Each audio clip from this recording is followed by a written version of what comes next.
Hello everybody, Lucas here, and welcome to my the Eternal City Draft League Season 6 draft analysis. Bit of a mouthful, known as TEC or TEC. SPDL rebranded, so here we are, which is why it's Season 6. I've come back for another season, hoping to improve on my previous two performances of tied with 8th and tied with 8th, missing out on both times on playoffs due to differential, so that's the thing. So that's fine. It's fine. There's a load of the division is absolutely stacked this season. It's been rebranded with the Aegislash line. So the top tier is Aegislash, which I'm in, and then Doublade is the second division, and Hone Edge is the bottom division. And this top division of Aegislash is absolutely stacked. There are some ridiculously good players in here, and a lot of them. So my hopes aren't that high on making playoffs in this one, but hopefully I can pull through. Like I say before I get into the team, this is possibly the most offensive team I've ever drafted. It's very, very offensive, so I don't know how well I'm going to do with it. I usually go with slightly more bulky drafts. It's what I'm more comfortable with, so hopefully I can do quite well on this. And what originally started out as me trying out new things eventually turned into Lucat's greatest hits, as you will see as we go through. So applications actually ended early, and the draft started right in the middle of a set of exams I had, which was lovely. So I didn't make a major plan for this, which is where the team maybe not being the greatest in the world has come into it. It doesn't pair the greatest, I'd say, but I think I can do well with it, hopefully at least. It's more in my comfort zone, I'd say, than last season's team because of the stuff I have speed-wise, which is really nice. So I'm going in and thinking, oh, okay, I'm finally due an early draft pick. It's going to be great. I can pick up one of like premier Mons in the format. I can get like an Urshifu maybe or something that I've never got to use that are really, really strong, and do something really cool with that and build a really strong core of the team. And the draft order came out, and guess what? I had 16th pick. And it's a joke at this point, it really is. My last 6 draft leagues now have been, well, last 5 have been 15th, 14th, 15th, 15th, 16th in draft pick, which I'm not going to complain about too much because that's actually a really solid pick. Being near the wheel is always good because it means you're less likely to get sniped and you can build better cores because you can kind of draft in pairs, especially with 60. It's a really good draft spot. It's just annoying because I'm having to be left with what's left. No, I'm having to take whatever's left when it comes to me every season. I'd like to be at the start and actually take like an Urshifu or something that's just really, really good that people like want to take all the time because I've never got to use those mons, so it creates these other stuff. However, I did get to pick up some really cool stuff here, and I debated actually putting 2 mons on each slide because I drafted them all in pairs, but I decided against it in the end.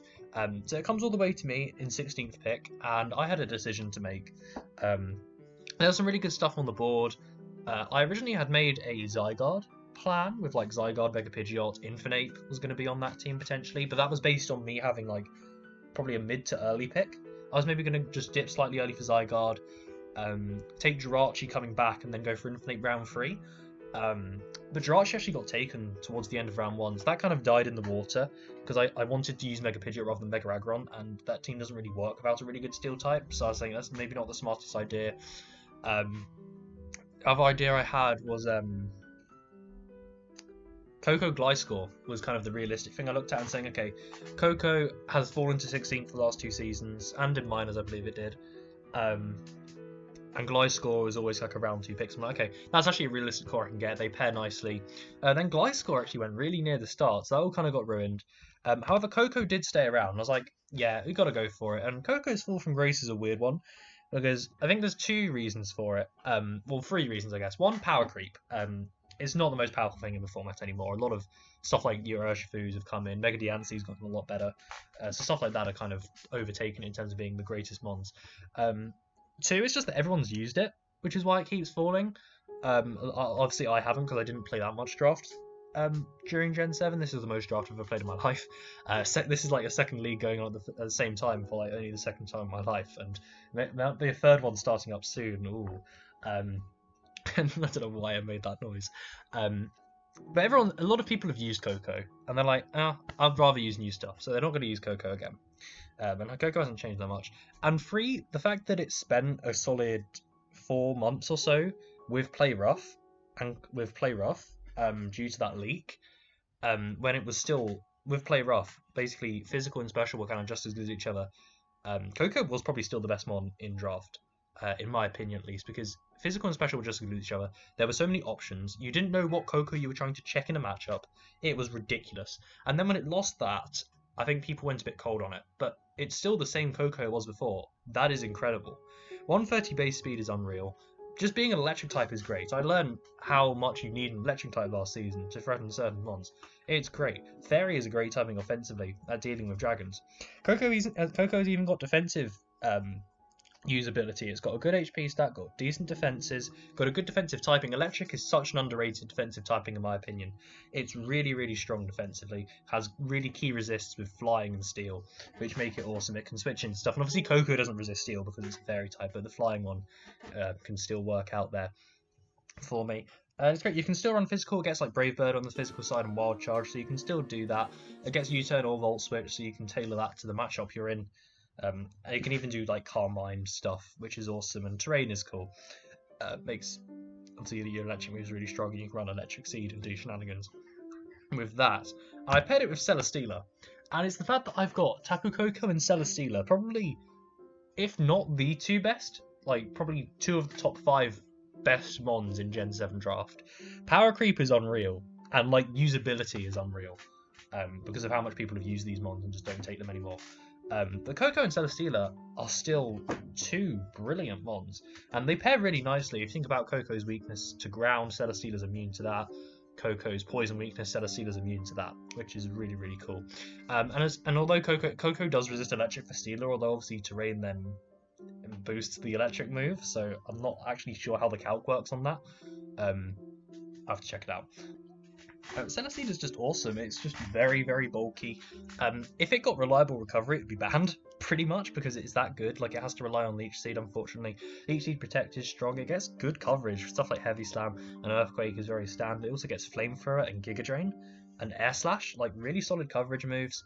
I've just noticed how weird the bottom bit of its design is on the main bit of the body. I've never noticed that before. That's so weird. Celesteela is just an absolute beast, and having Coco and Celesteela together, if this was a Gen 7 draft league, I would have laughed at you if you said you drafted this, because there's no way you would have been able to draft this. The fact that it's insane how much of a power creep there has been now, that these two, I've been able to draft these two things as the 16th and 17th picks of the draft. That is awesome. So going back around again, and I was actually talking to Orn about this, which is before I took these 2 picks, where the one I actually thought paired really nicely with this offensively was actually Rapid Strike, because you think about the things that Coco doesn't hit through, ground types being the main thing. Coco gets Grass Knot, by the way, to actually hit ground types, which I don't think I mentioned, which is a good coverage move for it. But obviously losing Hidden Power hurt Coco as well, and it's worth pointing out, not having HPI hurt Coco, which is why it dropped to 17, more so than it losing Play Rough in my opinion. Although it obviously made a difference as well. I'm rambling a bit. I thought actually Rapid Strike actually paired really nicely here, because the grounds being immune, water hits through those, and then also steel types that Fairy doesn't hit through, fighting hits through those. So I thought that was a nice pairing. It was a good speed tier for the team as well, being at 97, so it kind of bridges the gap between Steela and Coco quite nicely. I thought, okay. Rapid Strike isn't that good, but I'll dip fairly early for it because it pairs nicely on the team synergistically. And then it went at the end of round 2, and I was like, how on earth has that happened? I didn't understand it. But I think I've actually ended up drafting a better team because of it, because I've drafted essentially a water and the fighting separately, which I think add a lot of threat to the team overall. So I've gone for that instead. And I picked up an old friend because it was still sitting there at the end of round 3, which in my opinion is absolutely criminal. Galarian Zapdos I used back in SPDL Season 4, which unfortunately was not overloaded, so you can't go and see it. But just trust me in the fact that saying that I drafted this as 15th pick, paired it with an Aegislash, and it got 15 kills in 9 games. And that was a team that I didn't do that well with, but this thing is insane. I think I brought it Scarf every game there, which I won't have to do here because I've obviously got stuff like Coco, which is faster. I've got another thing which is faster as well. I had to bring it Scarf there a lot because I didn't really have faster stuff that I was bringing a lot in games. But Galarian is just so good, and it's a really good Scarfer. It's also a really good bandage user. You can run bulk up. You can do not that many things with it, but enough to where it has variation. And just fighting plus flying as stab moves is so difficult to switch into. So difficult. I think flying. What was this? Rock, steel. That's it. What are they weak to? Fighting. So that's just not happening. It's not happening. And obviously you look at the team synergistically and you're thinking, okay, poison types are kind of good against me right now because they resist fighting and they resist fairy from Coco. Grass types are kind of good. No, not grass types. That was the Ushfu team. What's the other thing? Well, I do need something else that's going to hit grass types, which obviously that's nice synergistically. Grass resists electric, but then flying hits through grass, and then also one being a physical attacker, one being a special attacker, means that they're going to do more damage there, which is really nice. Ground types, I guess, is the other thing, because I'm not hitting ground types super effective here. So that's a thing. But I think Tapu Koko plus Galarian Zapdos as an offensive core is very, very scary, and they don't pair perfectly by any means. They really do not pair perfectly. But they do a good enough job, in my opinion, of covering a little bit of each other, and they're just so much threats. No, they're just both so much of a threat to my opponent that it's just brilliant. And I think maybe where my team last season wasn't the greatest is I didn't force enough brings in my opponent's team. I basically only had a Rillaboom that forced brings, whereas on this team, Coco is forcing brings and Galarian Zapdos is forcing brings here, which is something I lacked in previous teams because it was really only Galarian Zapdos that was forcing brings in my Season 4 team as well. I haven't had enough direct threats on teams, and I wanted to change that here. So I've already got a Coco, I've got a Galarian Zapdos. I also forced my opponent's fire or electric type to threaten Steeler already as well, so that just helps prep, which is awesome. And then for my round 4 pick, which is maybe dipping slightly early, but it went in round 4 last season and it definitely wasn't going to come back to me, I went with Swampert here, which pairs perfectly with Celesteela. Celesteela is weak to, with the exception of Freeze Dry obviously, but Celesteela weak to electric and fire. Swampert resists fire and is immune to electric. Swampert is weak to grass. Celesteela quad resists that, so that is awesome. And I just love Swampert, I really do. This is where like the greatest hits come in. My 3 favourite mons to use in draft are probably Scolipede, Galarian, Zapdos, and Swampert. 2 of them are on the team right now. Swampert's just great. Like, I used it before it got flip turn. I've actually used Swampert or Mega Swampert in more draft leagues than I haven't used either of them, which is just kind of where it is with this. I think this is such a solidly, almost underrated water ground in a sense. Like people talk about Seismitoad or Gastron or Quagsire. This is the best one because flip turn is just a brilliant, brilliant move. I love my momentum, and this is momentum to the max, where unless it's a water absorb mon, there's no immunity. Obviously U-turn is still better, but it hits pretty hard as well. Swampert has a good attack stats. It has a very underrated attack stat. People think of Mega Swampert as a straight sweeper. It has only 100 base points more than regular Swampert, and regular Swampert's attack is good. It's just a great bulky mon. Water is a great defensive typing, as is ground, doing very specific things, and it pairs really nicely with Celesteela, which I was excited to use here. I'm definitely more comfortable using this than something like a Seismitoad, which if Swampert had gone, which it probably would have done before it came back to my round 5 pick, I would have had to take one of those, which I don't think I would have liked as much as having Swampert on this team. It's just great, and I love Swampert, so I definitely wanted to go for it. And then going into my round 5/6 pick, when I saw the tiers, I immediately noticed a mon that was a bit low, in my opinion. I was like, okay, I'm definitely taking Florges of Lyferia this season for 9 points. You're telling me Florges is only worth 9 points? I do use blue Florges, by the way, but there was no sprite for it that I found, so I personally use blue Florges. But for 9 points, you get a brilliant special wall with Wish Passing ability, Cleric ability. It doesn't really have coverage, it only has Fairy and Grass moves, but it doesn't need more than that really. It's budget Sylveon, but to budget at this value, and I think I'll get a lot of use out of this Florges. Because you think about Florges' weaknesses, Fairy and Steel covered perfectly by Celesteela, and also covered by Swampert, resist both of them, because Water resists Steel and Ground resists Poison. So that's a great one. It pairs really nicely on this offensive team, and having a great Dragon Check is always really nice. And this is a great special wall to pair with like Celesteela and Swampert, which can always be more physical. It can do both, but Florges is a massively tailored special wall and will be taking on a lot of the special threats that'll come against this season, even if it doesn't resist their stabs. It's like Goodra, but you don't run AV and stuff.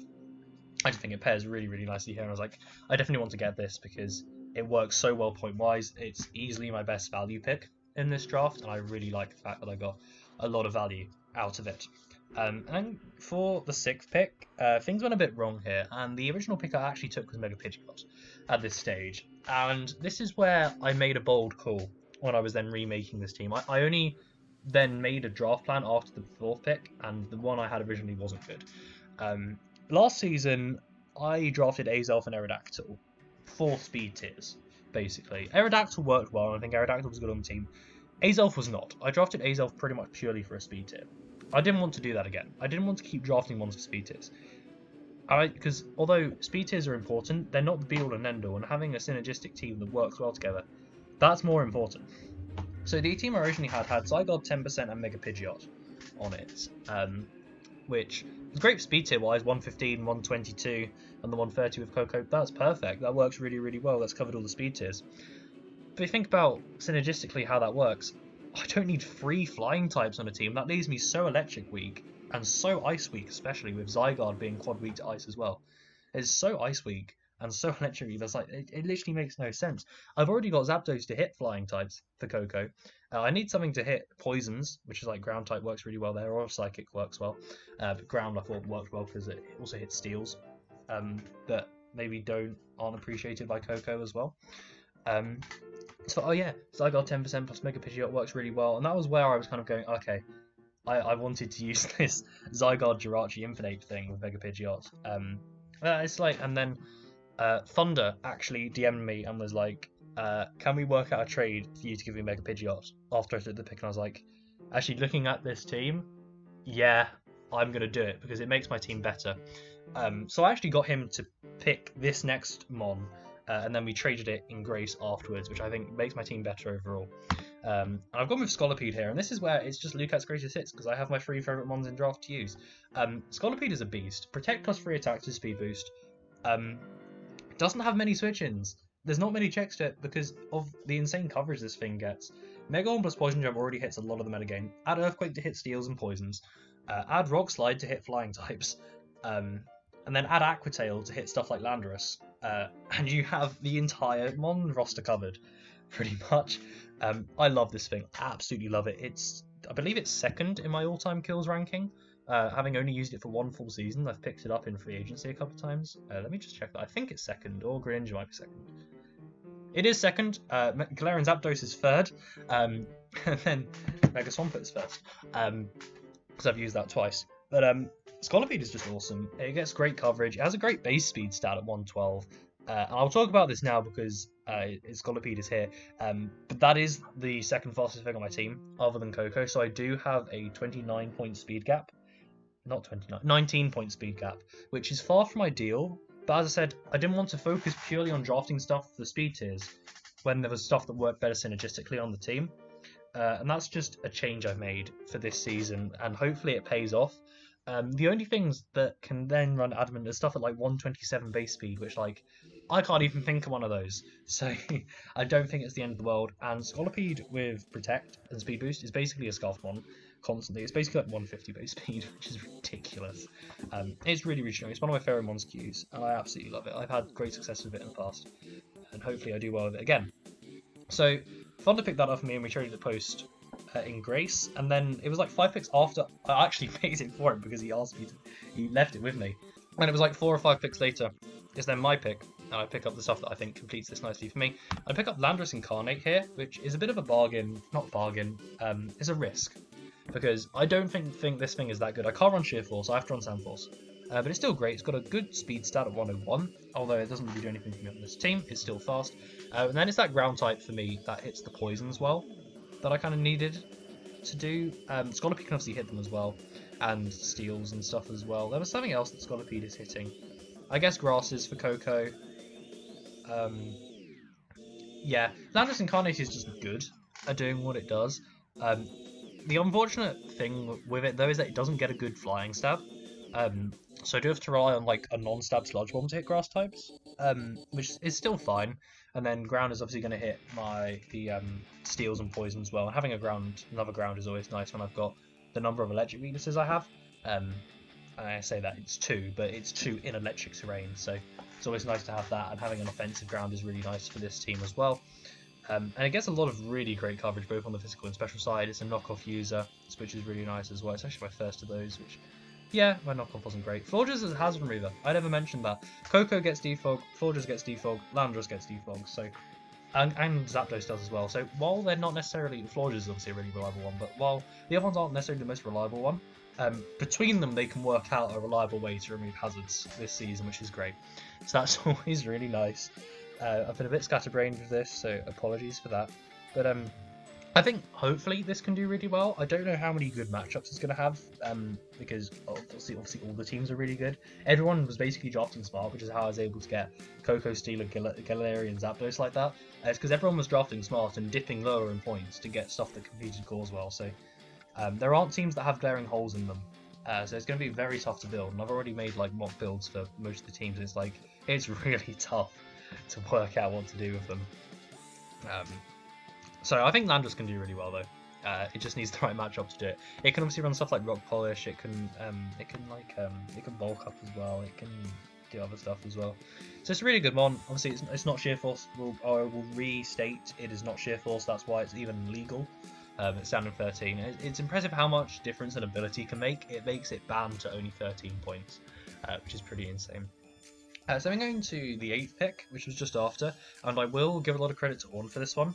Because he recommended this mon to me to pair with Coco at the start, and that's Sharpedo.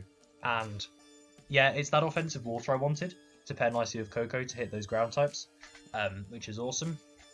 And Dark is also nice because I don't have something that's going to be hitting, other than Scolipede, that's going to be hitting Psychics super effectively at this stage. And obviously, Scolipede doesn't want to take a Psychic hit, whereas Sharpedo can actually switch into that. Having a Dark type is always important. It's going to hit Ghost types really nicely as well, which is something I don't currently have on the team, hitting those super effectively.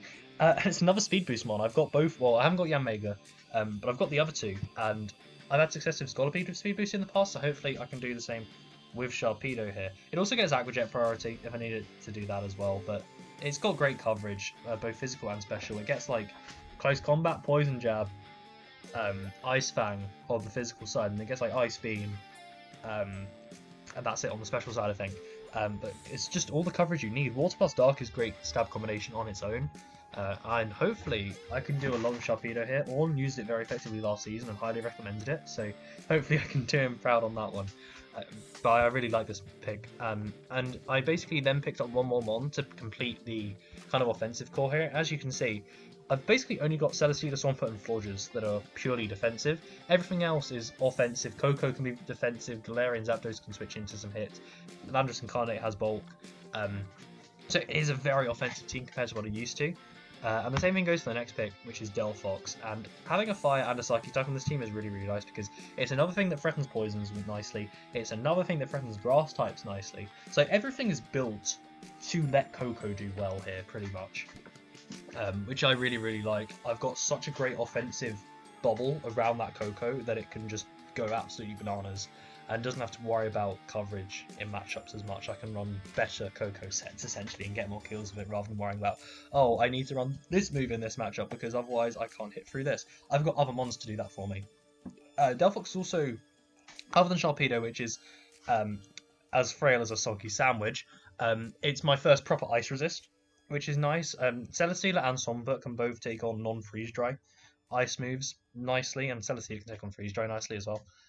That's not a huge issue, but it's always nice to have a proper ice resist on the team that I can use. So that's always a thing. And then Fire is just a great offensive type. I've used Delphox before, actually, back in SPDL minors, and I had a nice amount of success with it using a variety of different sets. I think I brought Sub 1 week.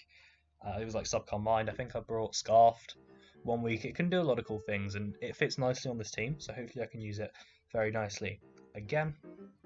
And then the last one on the team going here. There was a Zygarde running around, which I thought someone was going to pick up at some point, and I don't have an actual ground resist. I have a ground immunity in Celesteela, but not an actual ground resist. I also wanted another reliable hazard remover. At this stage, I was like, okay. I was originally thinking Zarina would work quite well on this team, although don't ask me what it was that wasn't going to come. It was maybe Landorus was going to be like another ground type lower down. Don't ask me what, to be honest. I picked up Eldegoss here, and I actually think for 3 points, Eldegoss is good. It's a regenerator mon with 120 base per def. That can rapid spin. For 3 points, I will take that for 3 points. That's a good value pick. I like that a lot. And yeah, it is my one Zygarde check, so that's the thing. So that's cool. No, I think it's a good mon, I really do. I actually drafted it before, but I don't think I ever used it. That league died after 2 games because the owner didn't care. So hopefully I can actually use it properly here, and it just rounds out defensively this team quite nicely because like a Zygarde can kind of run through me. So just nice to have Eldegoss in there to cover that. I didn't need it to do much else, and then I had a point left over because not planning the draft until after my 4th pick, I was always going to have an awkward number of points left. So I picked up Swirlix for a point. Why is that just shifted sideways? Why did it do that? Well, you're going to have to deal with the slide being weird. That's that. It was because I made Swirlix too big. It might be because I made Swirlix too big. But as I said in my ADBL team draft breakdown, if you're going to pick up a 1.1, make it something that, even if you don't bring it, forces prep. So get a Weber. Swirlix is a Weber here. And it's a good Weber. It's actually solid. It's easily the best 1-point mega. The best 1-point mega, yes. Easily the best 1-point Weber out there. And having webs as an option is always nice. There could be a matchup where they go really, really well. Probably not in the high standard of this division because people didn't not draft hazard removal. As well, it could definitely be cool. It could definitely be cool. And it forces prep, which is, if you have a 1.1, make it useful, and this is definitely useful, so that's always something nice to go for. So there is the team. This is maybe not the best explained video. I'm in kind of a crunch thing to do this, but hopefully I kind of explained the logic behind my picks. And as was put very nicely, I don't remember by who, I specialise in making weird teams work, which this definitely is a weird one. But I think hopefully the core of Coco Stealer, Galarian Zapdos can just carry me through this, because they're just 3 excellent mons. It's definitely a lot more top heavy than any team I've ever drafted before, which I think is good. I think it's time I tried a different type of team. It's a much more offensive team than I'm used to as well, which I think is also good to try out those new things, you know. So that's always very, very cool. I'm actually prepping later today for my week 1 match against Dead Red, so hopefully there's a 6-0 redemption on the cards there. Have some good prep. So that's that. Hopefully you'll come back for the games this season. But even if you don't, thank you very much for watching this one, and goodbye.